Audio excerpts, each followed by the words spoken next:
And I want to welcome each and every one of you and the few hundred people that are listening, streaming in online today. I'm Melnyk, and I have the blessing of being our university's Chief Wellness Officer and Vice President for Health Promotion. I started this annual State of Health and Wellness quite a few years ago because I really wanted our university community to see the confidential, anonymous trends in our PHA and biometric screening and culture data. I was very fortunate to be on vacation for a week last week in some place very warm and sunny, but I picked up a bit of a bug. Been on antibiotics, so I'm not contagious, or else I wouldn't be here today. But just really excited that all of you are here today. So I want to start with a big dose of vitamin G. Thanks to all of you for everything you do for this university, for our students. Please never doubt that you are appreciated and valued for everything that you do. But I would encourage all of us to get up in the morning and take and give a dose of vitamin G every single day for all these fabulous evidence-based benefits.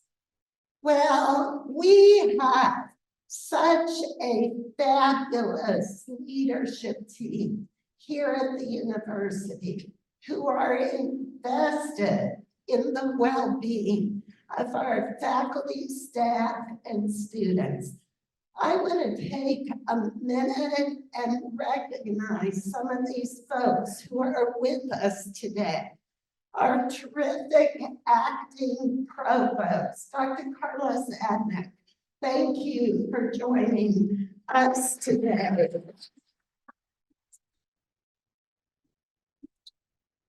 Pam Dozek, who is an AVP in HR, co-chair for our One University Health and Wellness Council. Katie Hall, Senior VP for HR, very invested in well-being. Dr. Melissa Shivers, my wonderful colleague and Senior Vice President for Student Life. Thank you for joining today. Ryan Lovell, my co-chair, AVP for Student Wellness out of the Office of Student Life. Thank you for being here today. Dr. Laxmi Mehta, who heads up well-being for OSU Wexner Medical Center and the Gabby Wellness Program. I also want to recognize Stephanie Morrow, who has been a fabulous partner from our health plan, along with Renisha. And Renisha, I think you're here, but I'm not sure. There's so many others that I could recognize. And I just want to, again, give big doses of vitamin G to our entire university-wide wellness team, who really works and is so dedicated to improving the health and well-being of our population. We have a big vision, and that's to be the healthiest university on the planet. We are very serious about that. We are determined to get there. There is no doubt about it. Well, before I share our most recent data, I really want to quickly review some data from a lot of other national studies that have been conducted over the past year or two. For one, burnout continues to plague employees across the nation. Burnout rates, even post-pandemic, are between 50 and 70% in most organizations. And I think that's where we're going to shine. You will see our data compared to this particular data. Burnout is strongly associated with depression and anxiety. So that's why we ask a burnout question in our PHA. We want to know what percent of our people are burnt out or are reporting symptoms of burnout, because then we can do something about it when we know where the highest areas to target are. The other key variables that are really important to improving people's mental and physical health outcomes. For one, mattering. Mattering matters to people. If people believe they matter to their organization, they have much less burnout, stress, depression, and anxiety. The other big factor is culture. You know, we joke and say culture eats strategy for breakfast, lunch, and dinner, but it's absolutely true. All of these studies, including the studies our team has done, show if people perceive they work in a culture that supports their well-being, they have much better outcomes. That's why our leaders across campus, the enterprise, the Wexner Medical Center, we come together and work on a common vision, mission, and goals, because that culture can't be formed if we're all practicing in silos. And I want to acknowledge, I just see Debbie Pond here, and I want to acknowledge Debbie, chair of USAC, because the USAC has been such a fabulous partner with us in building a fabulous wellness culture. Headspace, how many of you are familiar with Headspace and use that app? Every year, they conduct a survey on mental health of employees across the country. And I just want to highlight a few important findings from their survey report that they just released. Work stress takes a toll on 7 out of 10 employees. That's a very substantial number of people. Work stress, 75% of people said it's caused me to gain weight. It also has caused a personal relationship to end, and it has negatively impacted my physical health. So again, Ohio State invests in health and well-being because we don't want this to affect our people and our students. The other important findings from this year's survey, they focused on managers. Our team has had a big investment in programming for our managers and our supervisors across the enterprise, because we know leaders, managers, and supervisors hugely impact the physical and mental well-being of our people.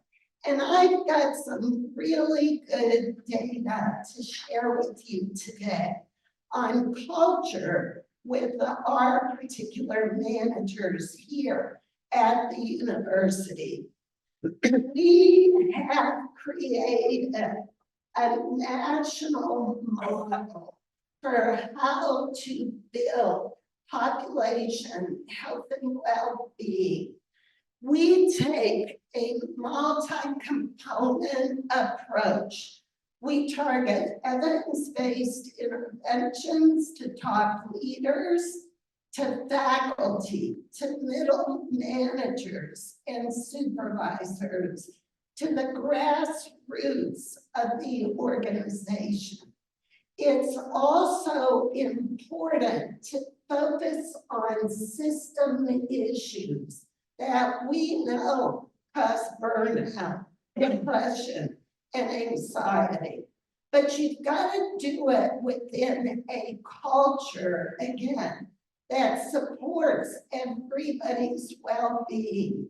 And you've got to track outcomes. I think we track outcomes here at Ohio State better than almost any other university in the country.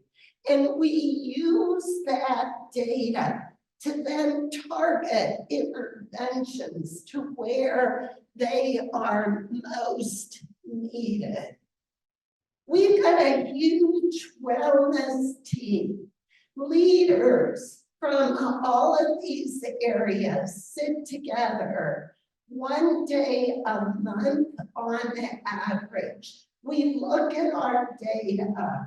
We review the current literature, what's coming out, what are we missing, and we plan programming and interventions together. These are all the members of our One University Health and Wellness Council.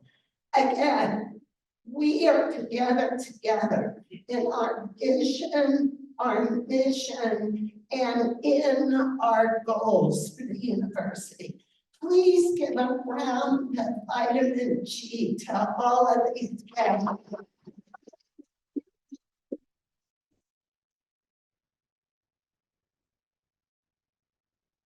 Okay, now to the data. So first of all, thank you so much for completing your annual PHA, your biometric screen. We aggregated it. We never drilled down to very small numbers and people. So this is totally anonymous data. I really want to thank and recognize Kathleen. Kathleen, you're here. Malala, thank you so much. She's a fabulous statistician who works tirelessly to help us get this data and present it in a great way that everybody understands. So thank you, Kathleen.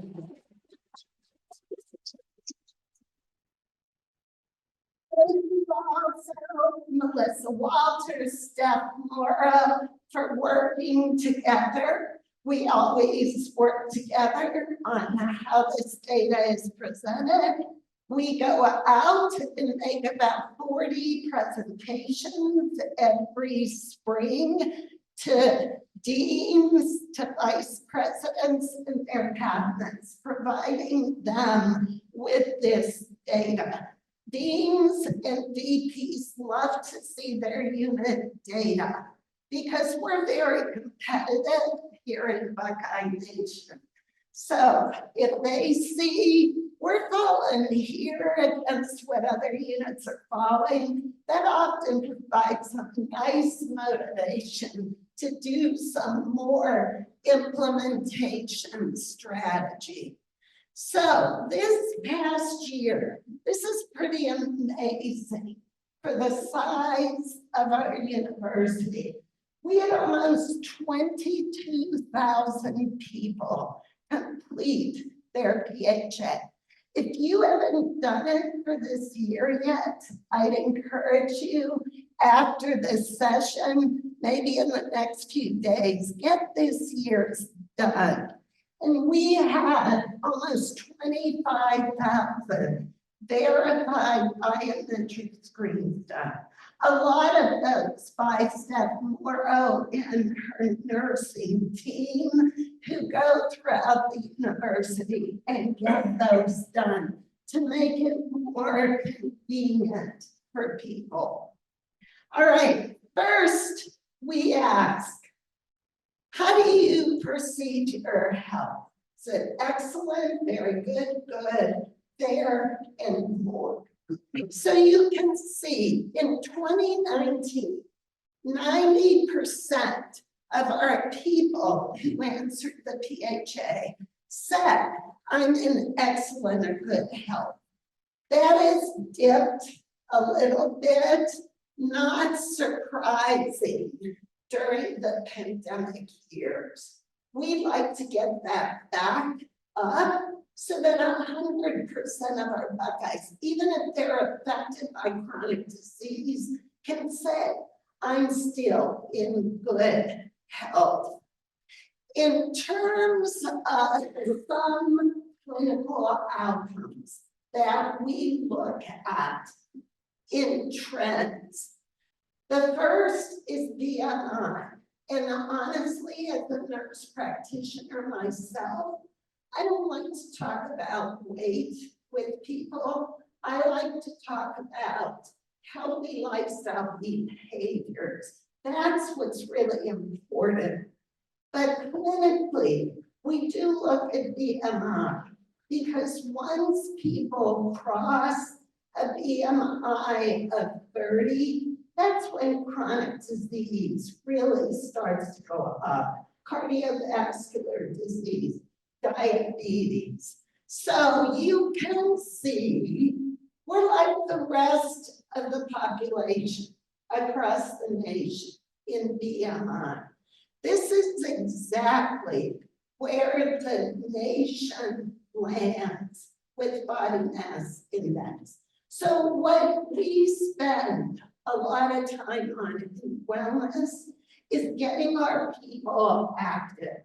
Move more, sit less, because sitting is really killing us. We encourage people, take a break during the day, take a couple, take some good walks, put on some music that you love and dance, but just move more and sit less. If you take a look at hemoglobin A1C risk, so right there, that'll tell you about 16% of our Buckeyes are at risk for diabetes or pre-diabetes. But if we can catch people in the pre-diabetic phase, we can work with them. We can get them a health coach. We can work with them on nutrition, upping their physical activity.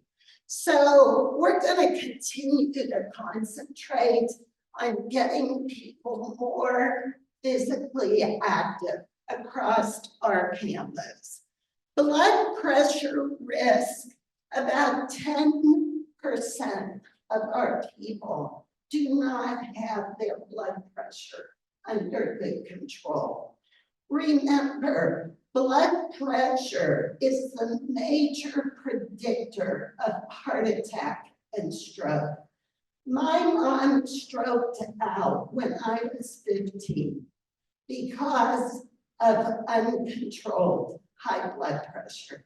And that's one of the reasons I'm so committed and passionate about helping people to become aware, helping people to control their blood pressure, because heart attacks and strokes are largely preventable. Well, as we look at diabetes risk for our Buckeyes, right now, almost 16% of our Buckeyes are at risk. So again, if you know people that are struggling, to again say, are you aware of all the fabulous programming we have available? Are you aware that you could get a health coach to help you get your blood sugar under control? Again, it's one thing to have the fabulous programs that we do. It's another thing to get people to engage in those programs and really take advantage of those programs.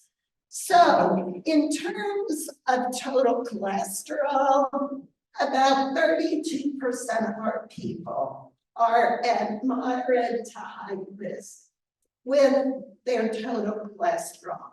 So again, we have so many resources to help people know how you can bring down your lousy lipids, how you can increase your happy lipid that'll sweep those LDLs away. And again, I talked about blood pressure. So this is a wonderful area that I want to highlight.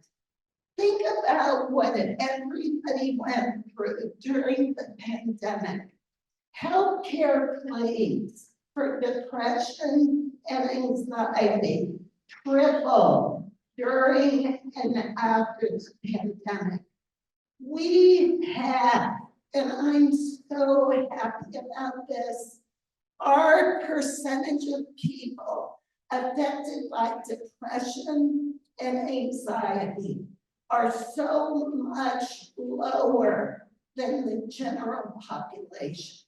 That is something that we can be really proud of as Buckeyes, but 8% of people still struggling with anxiety here is about 2,000 people. And we still have 6.7% of people who are depressed. So we're going to continue to focus on this mental health piece. If you see somebody struggling, just ask 4 little words. Are you okay today? Are you okay today?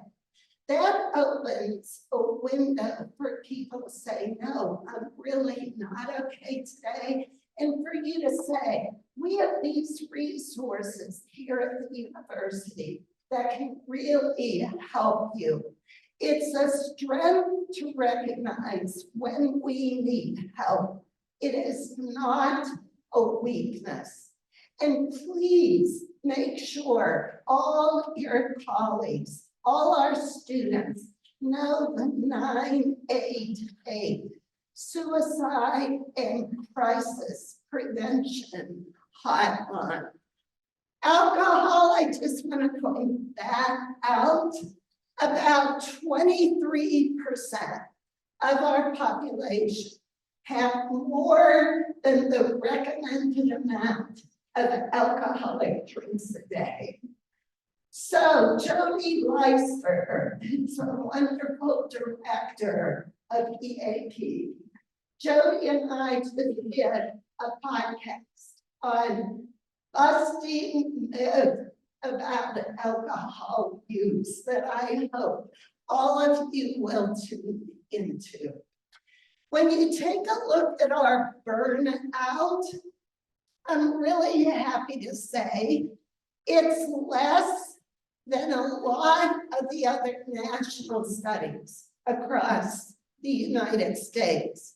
But the not so good news is almost 1 out of 3 Buckeyes are struggling with burnout. So again, we want to make sure we get to those people with fabulous programs and resources that we have. But the good news, it's trending lower in 2023. Lastly, I'm just going to quickly breeze through these data slides because we were really excited. Our culture scores in most every item got better last year.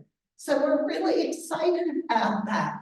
Wellness is really important to our Buckeyes. About 85% say it is important for Ohio State to support our health and well-being.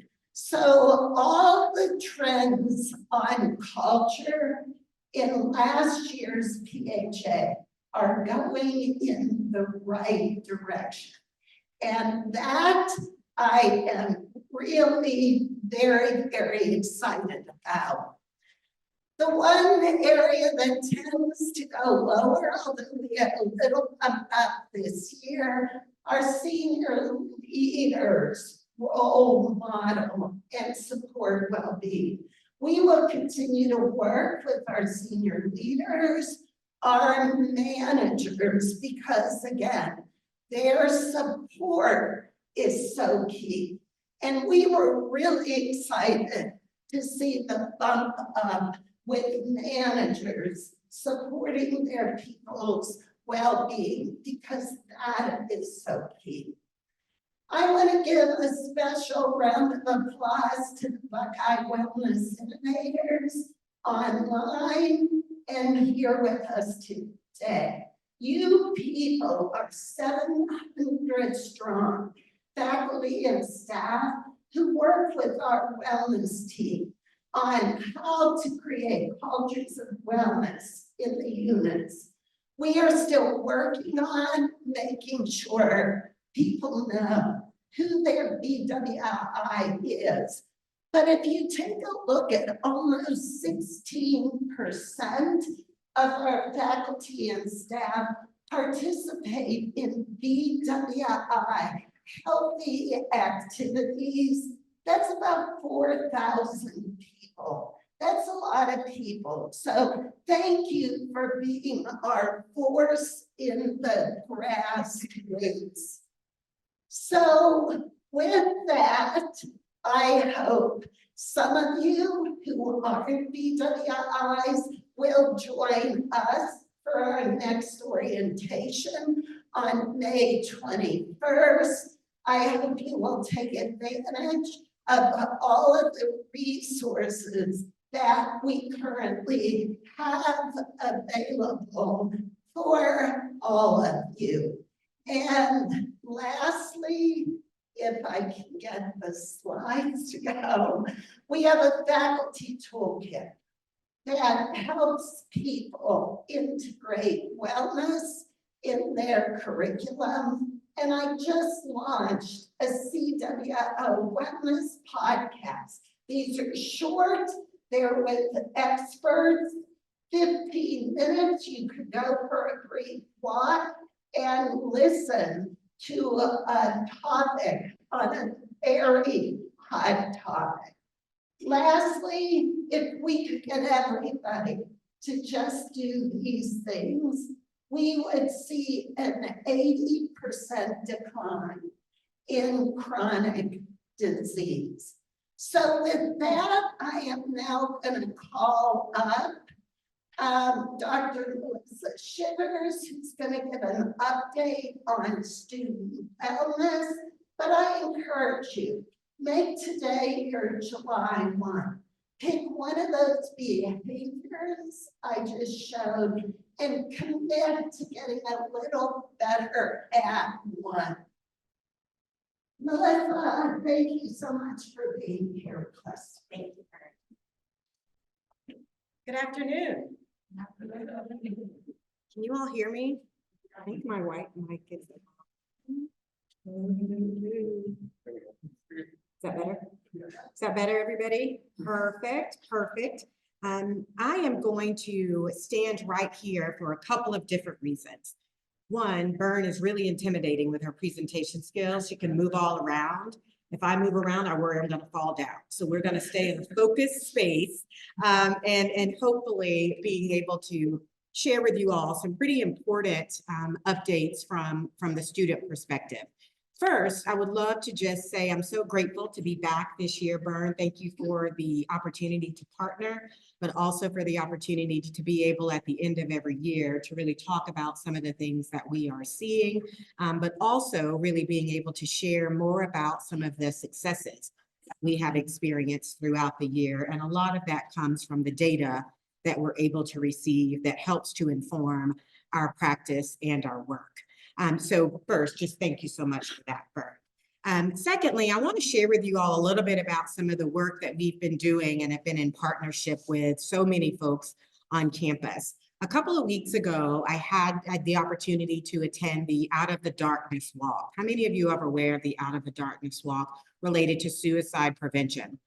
It was really quite cool, not just because of the topic and the importance of people coming out and really recognizing the importance of doing our best to eradicate suicide, but it was also really cool because one of the things that we've been able to benefit since the pandemic is having the ability to be able to have events across the state of Ohio and have all of our campuses to engage.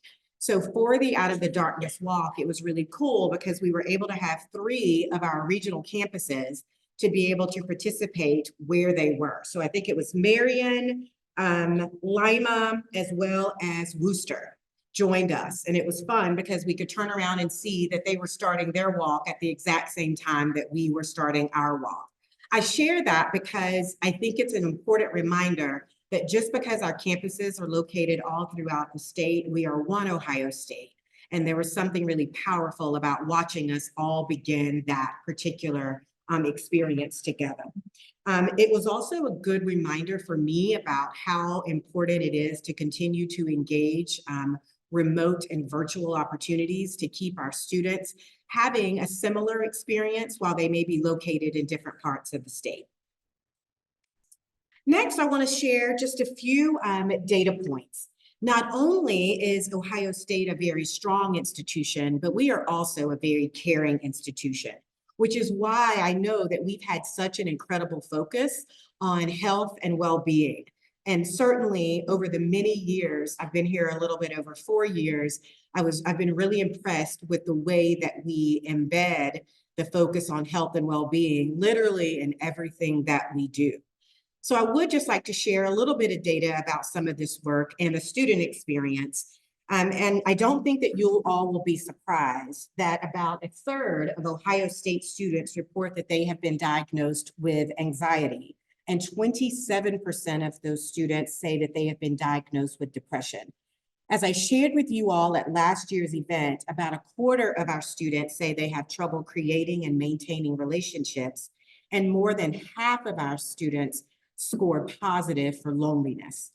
You can also see how our students self-report their alcohol and drug use. When it comes to physical health, and I know that Andre is here, he's going to be really proud of this. Andre, wave, I'm embarrassing you right now on purpose, but at least I warned you a little bit that this was going to happen. I am very pleased to report that nearly 41,000 students on the Columbus campus have swiped into at least one recreation facility, with 80% of those students self-reporting that their physical health is good or excellent. That deserves a huge round of applause.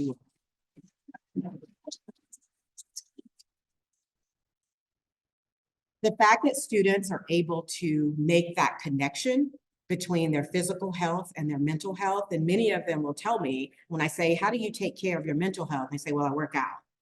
And sometimes we forget that that piece is the medication that they need in order to keep going every day.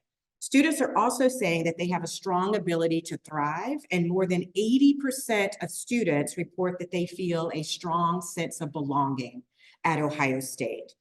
The caveat here is that while the numbers are high and certainly look very positive, there are definitely some differences based on student demographics. And based on their background and their experience and their identities, those numbers can be a little bit lower. This is another reason why it is so important that we always remember that each Buckeye will find and need their own unique services and personal way to feel about belonging and having a sense of connectedness and community at Ohio State. In some ways, this year has been incredibly long. And in other ways, it has truly just flown by. Now, I can't believe that we are here wrapping up the 23-24 academic year with a summer of planning that is ahead of us. That said, I do want to share just two other important updates that will highlight for you some of the important projects that we believe and we intend to have impact on our students' health and well-being. How many of you have heard of House Bill 33? Raise your hands high. I know that folks online are waving their hands really high. So good. But I want to share with you all some really good news for Ohio State. So this year, in partnership with ODHE, we were able to apply for grant funding that both expanded existing support measures and offered new support specific to mental health. This grant, made available through House Bill 33, provides $2.5 million across 2 fiscal years to support students' mental health. These expanded resources are available to all Ohio State students on all campuses. Let me tell you all just a few of the highlights of the grant proposal. We will be able to provide a teletherapy option, blah, blah, blah, through the third-party vendor, UWill. We have added 4 graduate teaching assistants to support education and outreach related to health and well-being. For more than 80% of students registered with disability services, a psychological disability is either their primary or their secondary concern. Therefore, we've included and shared some of those funds to help underwrite 2 additional staff members who support accommodations and testing. We are also adding a staff member to our Buckeye Resource Center to support student essential needs with a focus on mental health. And I'll talk a little bit more about the BRC in just a minute. Biofeedback is a technique of gaining greater awareness of many physiological functions of one's own body by using electronic or other instruments. So think about it from the concept of an Apple Watch or a Fitbit. We are purchasing the biofeedback equipment and software that students can use with the support of our counseling and consultation service team. I think Dr. Mickey Sharma is here. Mickey, wave your hand. Thank you all so much for your leadership in that space.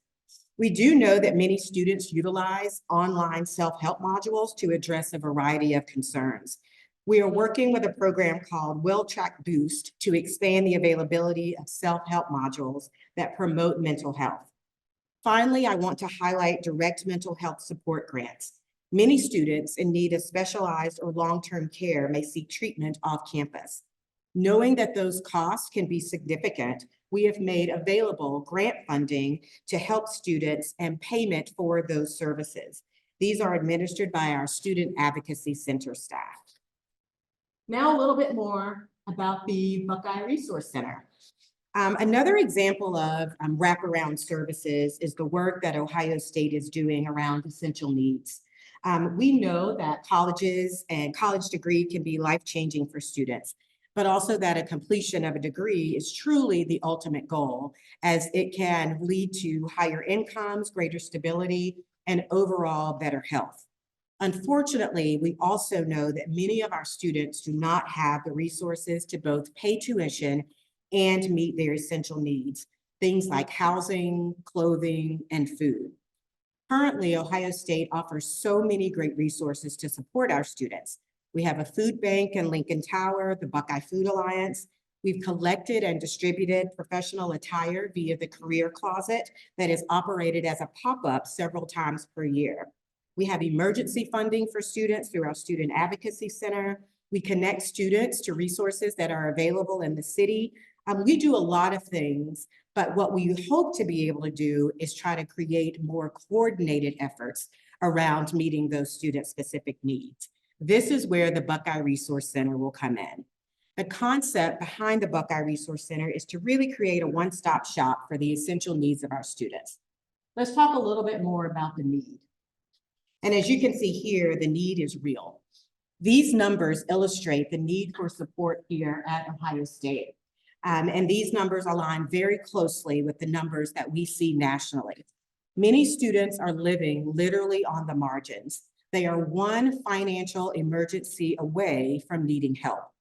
We don't want students to have to decide between paying tuition or buying food for themselves or for their family, or needing to decide, do I pay my rent or do I decide that I'm going to buy books instead?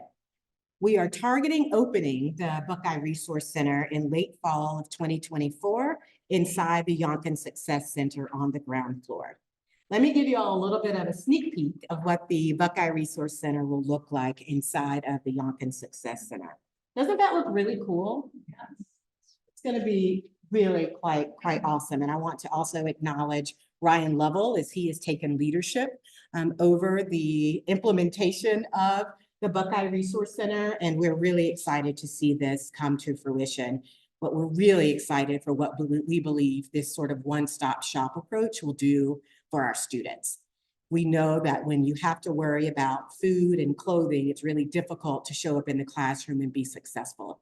Our hope is that this resource center will provide students a pathway to be able to get their essential needs met.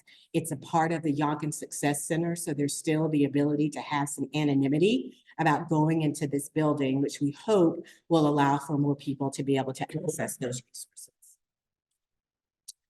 The last thing I want to say is just to thank you all so much for allowing me to spend time with you today. It has certainly been a very challenging experience for our students over the past year and certainly since October 7th. We spend a great deal of time in the Office of Student Life thinking about the ongoing needs of students, the ways that they need support. For every student, that could look very different. But when we come together and really think about the holistic well-being of students, when we pair together those resources that are coming from 33, and then the resources that the institution has dedicated to us and our existing resources, we believe that we are on the right pathway to being able to support and help students through their mental health challenges so that those experiences don't impact their ability to continue and persist toward graduation. Every year, I hope to be able to come back and tell more incredible stories about the impact of our collective work. And that includes every single one of you who have opportunities to connect with our students in and out of the classroom. My hope is that as a university, we can continue to do this holistic work in partnership, and that we will be able to continue to advance some of the most important needs that our students have. Our whole goal is to get those students here and to get them to graduate, and that they are happy, whole, well-adjusted students who are ready to go out into the world and make a difference. These initiatives and the work that we're doing, I truly believe is going to make a difference. So thank you all for your continued partnership in supporting our student experience, but more importantly, our student success. Have a great one. Thank you.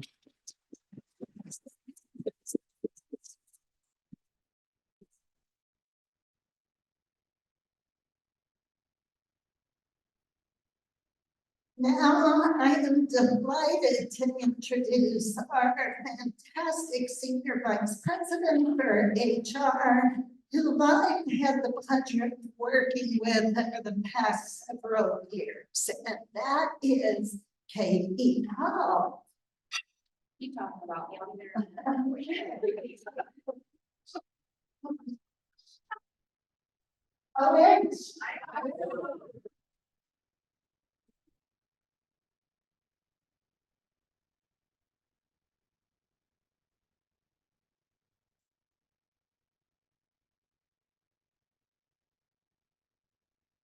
Gonna arrange things here for myself.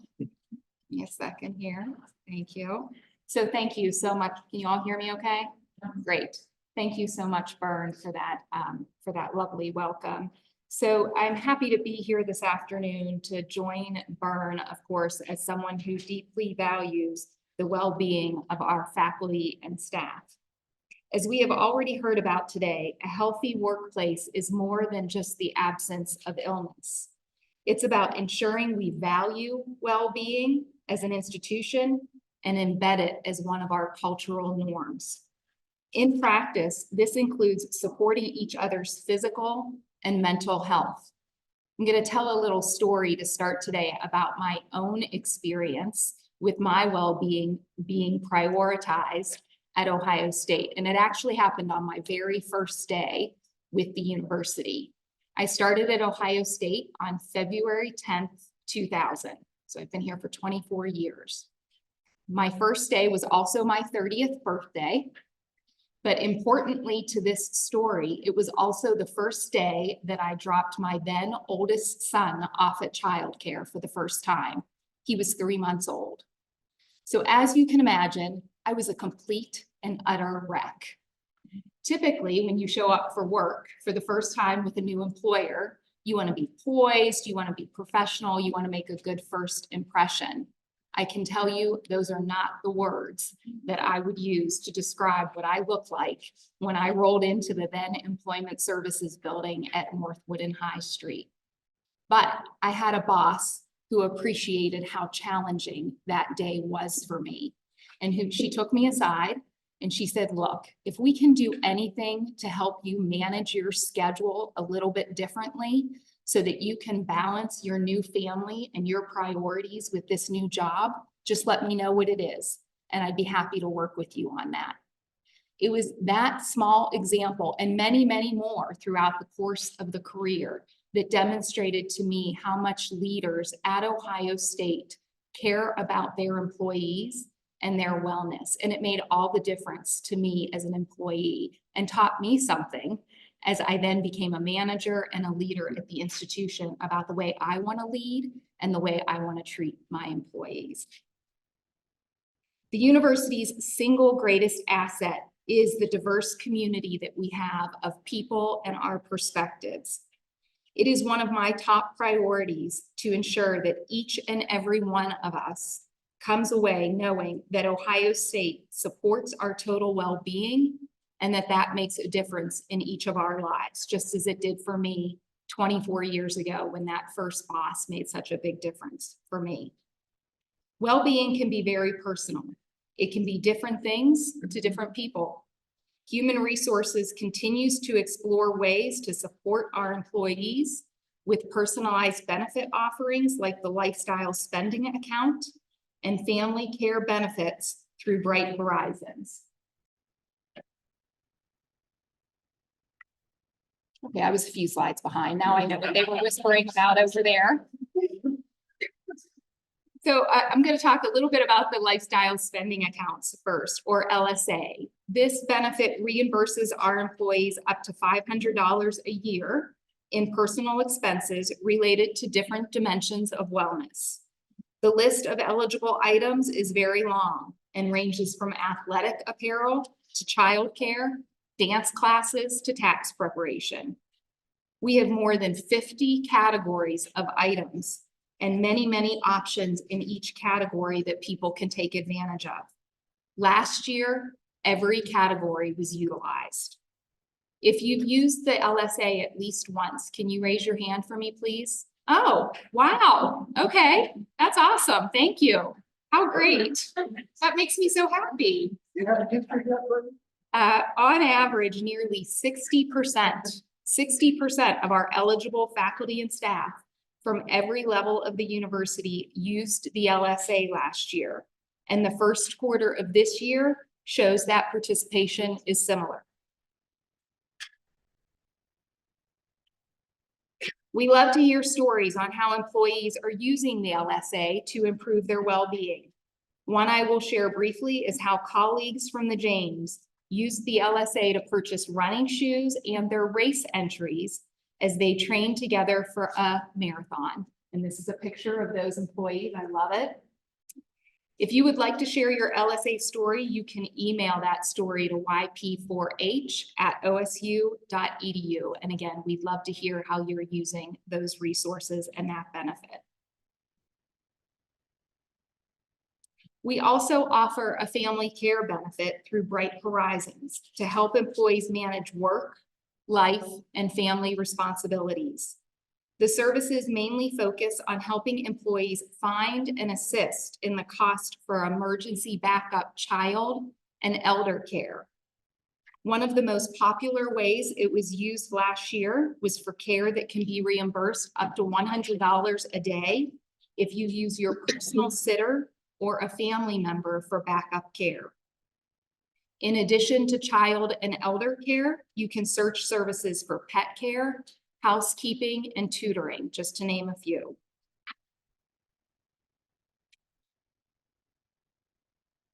Two other long-running wellness programs that I want to talk about today include Your Plan for Health and the Employee Assistance Program, or EAP.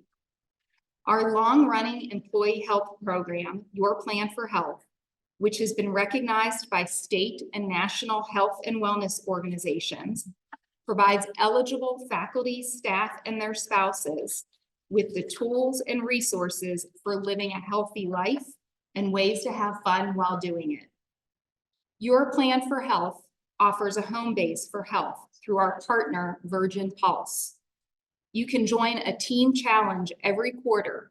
However, our favorite challenge is in the fall, and I think many of you probably know what it is, Hit the Road with the Buckeyes, which will celebrate its 15th anniversary in 2024.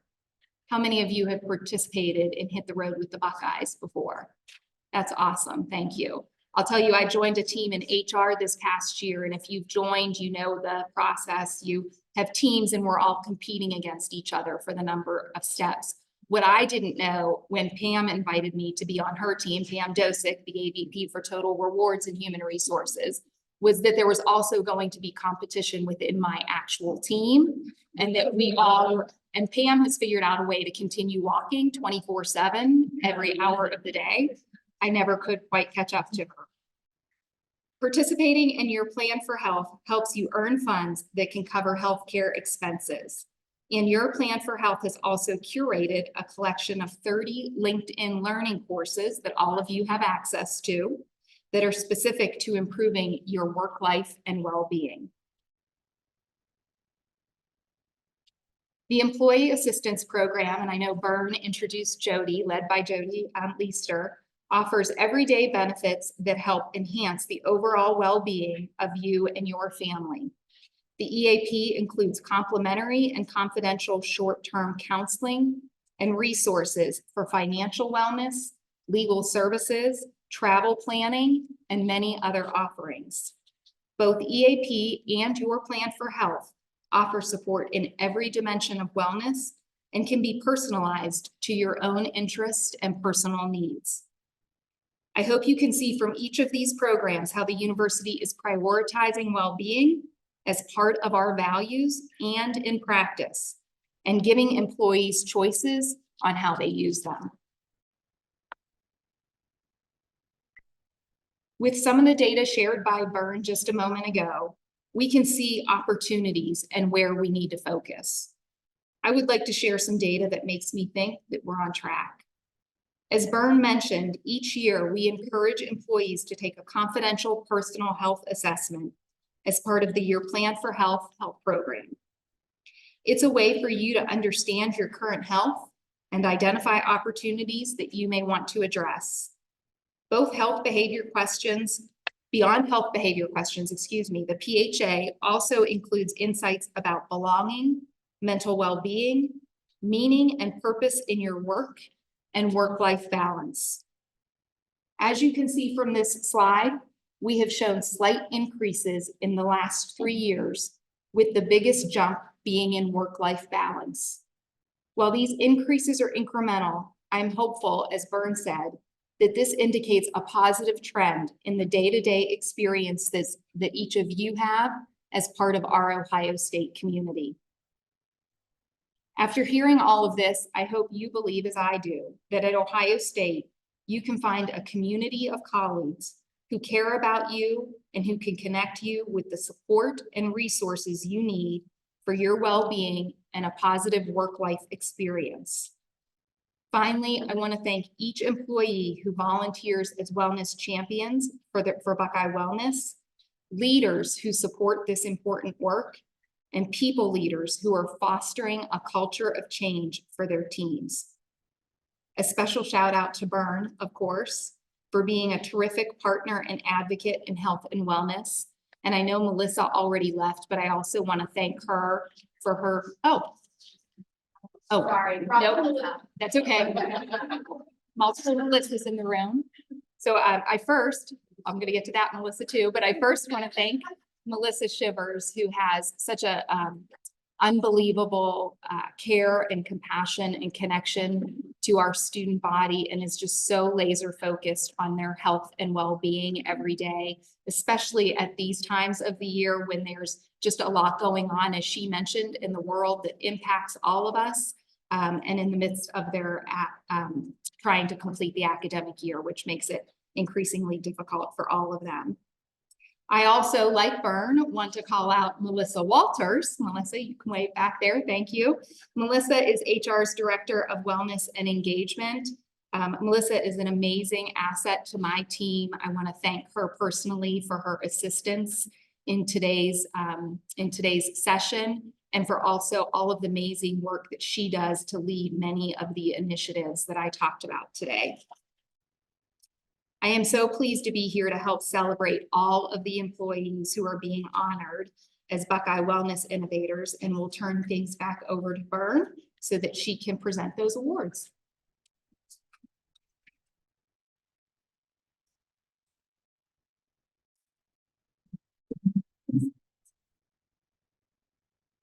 TEAM stands for Together Everyone Accomplishes More. And I think you can see that we have a united team of leaders that they're just so invested into the health and well-being of our faculty, staff, and students, and alums. So with that, I'm going to call Nicole Johnson up.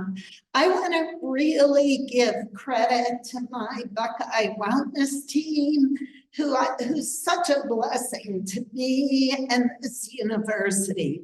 Josh Wynn, Nicole Johnson, Megan Amaya, who's been with me now for 12.5 years. Laurel Van Drone's been with me for 18 years, came from Arizona State, Buckeye Nation with me, Rebecca Momini and Jackie Hollins. They have helped to put on this fabulous event today. So thanks to all of you.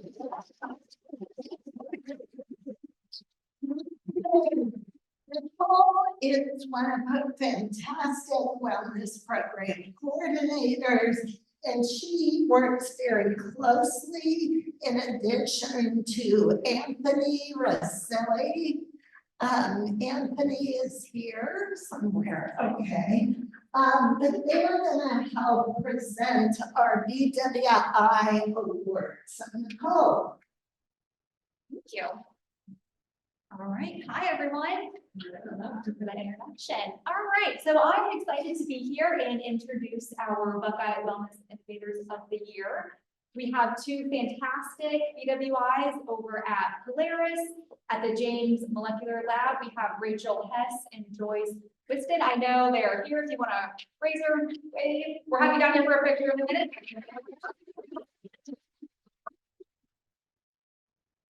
I'm gonna briefly share some stuff and then you hear a little bit from them after that.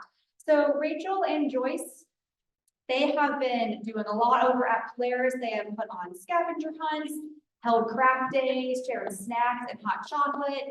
They hung up signs for Random Act of Kindness Week, had a Spirit Week, had Valentine's Day cards for everyone. They have also scheduled various biometric screenings, flu shot events, chair massages, and scheduled and put together teams for multiple March Madness walking competitions. And with the help of a BWI grant, they started a garden at their office for people to take some different plants from that they're continuing to grow with that each year. So with that, we can play the video and hear a little bit from Rachel and Joyce. Let's try it over here. That's right. Thank you. We would like to say thank you to the Buckeye Wellness Program for selecting us as Buckeye Wellness Innovators every year. We feel honored. I joined the Buckeye Wellness Innovator Program to bring wellness to the building. We're an off-site building off campus. I'm a big advocate for preventive health care, and I think the Buckeye Wellness Program really advocates that to get health into the workplace and allow employees to still feel like they're part of a community. We try to offer activities that many of the staff can participate in based on their schedules. So one of the creative ideas we came up with was a walking challenge, which was our March Madness walking challenge. And we did 2 of those because it was such a success the first year that we did it. We had the whole draft and people picked teams based on points and how many steps they averaged throughout the year. And it was a big hit because people just love to play games and be competitive. We have a very competitive group here at Polaris. It's really nice to see how much the culture has changed as far as wellness from the time that we started doing this in 2018 to now. Everyone is really invested in it, and I think it's now a part of their day. They look forward to it, and they're very interested and supportive of anything that we do in the building. When we first started this, not a lot of people in the building walked, and when we started the walking challenge, that got more people involved. And now at lunchtime, you'll see people taking laps around the building. We've done a couple of lap challenges around the building, providing like ice cream after you take a lap kind of thing, just to push the incentive to get out from your desk, to get out and walk and get fresh air, and to get a little exercise during the day. And people love it, and they're asking for the next challenge, like when we're going to do something else. So I think for us, winning this award just shows you don't have to be on campus to be an innovator. No matter where you are, you can include wellness in your day.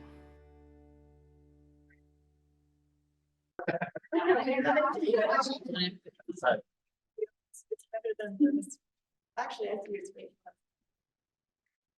I'm gonna do one of, we're gonna go, I like the wellness and health. There we go.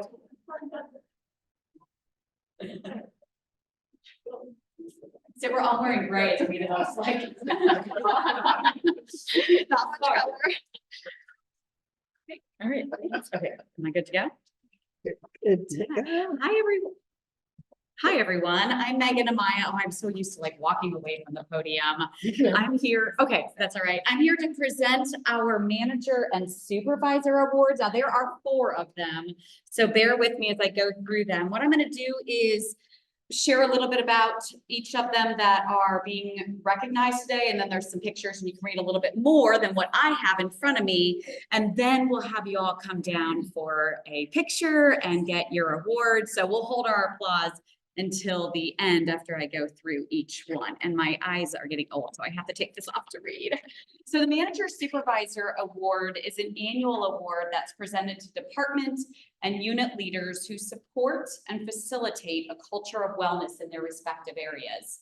We had a fantastic pool of nominees. It was really hard to decide. Although we're not able to award all of them, each of them should absolutely be recognized and congratulated. They're doing great work out there. So I'm pleased to announce this year's managers and supervisors. We have 2 individuals from the university side and 2 from the medical center side. Our first supervisor, who unfortunately is not able to be here, is Sandra Van Franken. She is the director of laboratory, oops, wrong. Let's see here, let me go. There we go. She is the director of laboratory compliance at the medical center in the clinical and pathology lab. And again, you can read some more things that are behind me. Some of the amazing things that people have to say about Sandra include consistently supportive of staff needs, flexibility in scheduling, helping with workload. Sandra has specifically been supportive of the Buckeye Wellness Innovator Program. And then again, some comments that you see behind us. So congratulations to Sandra. Our next supervisor is Emily McCartney. Emily's a fellow. She is the fellowship program manager in the Department of Internal Medicine. And again, more behind me, Emily's staff had a lot of great things to share about what Emily has been doing to support wellness in the department. Some of those activities include accommodating meeting locations, encouraging folks to get out and about, take those walks, take those breaks, encouraging time off, which is really important. I'm a big proponent of that for boundary setting, right? One individual shared that I have never had a supervisor prioritize my wellness needs this often and on this level. And she does this for all the folks that she supervises. So that's awesome. Congratulations, Emily. Next, I want to make sure I have the right picture before I say yes, Todd Toby. Todd is the Director of Student Services in the College of Public Health. Todd's staff shares that he truly cares about the people who are under him. Todd is very flexible with work schedules, makes sure that everything that is needed to be healthy at work is there, such as exercise equipment. Todd makes sure to regularly remind the staff to use their lifestyle spending account and is a great leader overall. So congratulations, Todd. And finally, Kim Young. Oh, I got it. Thanks. There's Kim. Kim is the Chief Administrative Officer in Admin and Operations. Kim ensures well-being is at the forefront of all that they do in the department, helps implement and support wellness walks, a lunchtime reading club, bring a child to work day. I don't want to do that with my adolescents. Go in there. It's cute when they're little and they can do what you want, but after a certain the REACH training, so bringing the REACH training. How many of you are familiar with the REACH training? It's a suicide prevention. It's a really great training and it's not long at all. So I would encourage that one. And I love this one, especially the first two words, hot chocolate and coffee bars. So again, congratulations to Kim. It is so wonderful to hear. And I'm going to say congratulations one more time to all of you, the nominees and awardees. So Todd, Kim, Emily, and those that nominated you, if they're here with you, please come up to get your award. Everyone, please congratulate me.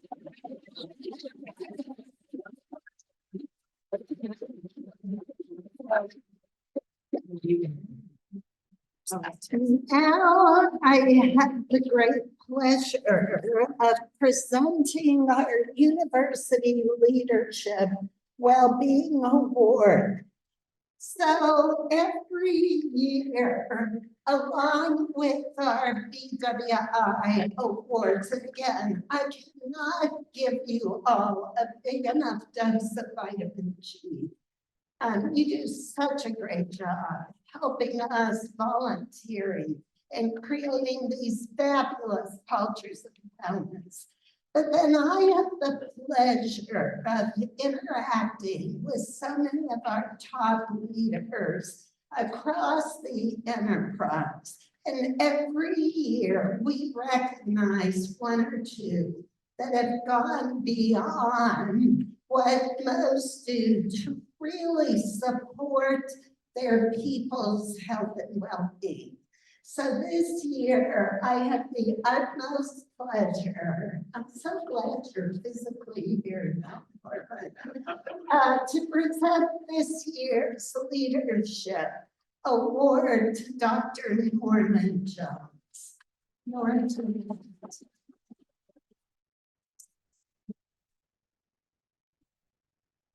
Norman has been such a fabulous colleague to me personally. We served as deans together for several years. Norman, in his previous position, was dean and director of our Mansfield campus, and that's when I got to know him well. I was so excited that he became a vice provost and dean of undergraduate studies, which he currently serves in that leadership role. I will tell you, this man is a very special person. He's always looking for ways to develop his people, his students. He looks for ways to show he cares. He's so invested in their well-being. And because of Norman bringing to us say our advisors this past year could really use some type of triage guide that could help them triage students that were experiencing mild, moderate, and severe crisis symptoms. Harry is here today from the Office of Student Life Counseling Center, along with Mickey. And they worked with our team. We put together a wonderful guide for advisors. Harry, thank you for presenting with me this week to the advisors. But Norman, such a great leader, so invested in wellness. I just want to read a couple of things your people said about you when they nominated you for this award. Dr. Jones always encourages staff to participate in health and wellness events. He is a kind and compassionate person who cares about the well-being of all of his people. He is among the kindest people I have ever met in my entire life. And this one has to make your heart happy too. I could never say enough good things about Dr. Jones. People like him are hard to find. I couldn't agree with him more. So thank you for all you do.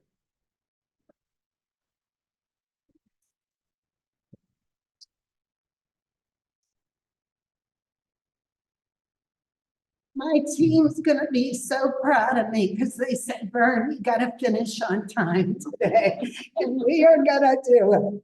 I just want to mention Dan Buettner. I don't know if you've ever read his works, The Blue Zones. This is the blue zones of happiness. And he talks about where people are happiest in the entire world and what qualities that they have.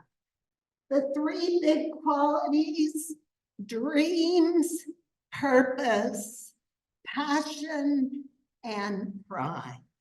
So I've always asked faculty who I've interviewed for positions at this university, if I could be your fairy god person and give you any wish you could accomplish in the next 5 to 10 years, what are you going to do if you know you cannot fail? You know, most people can't answer that question automatically. The most common things I hear are, I want to get promoted, or I want to get tenure. And I always say, those are good goals, but what's a big dream? What impact do you want to have in the world? Knowing your dreams, your purpose, your passion, it's worth 7 extra years of your life. And if you are aligned with your dreams, your purpose and passion, with your work, what you do every day, you're going to spring out of bed every Monday morning and say, I'm so excited, I get to go to Buckeye Nation and work today.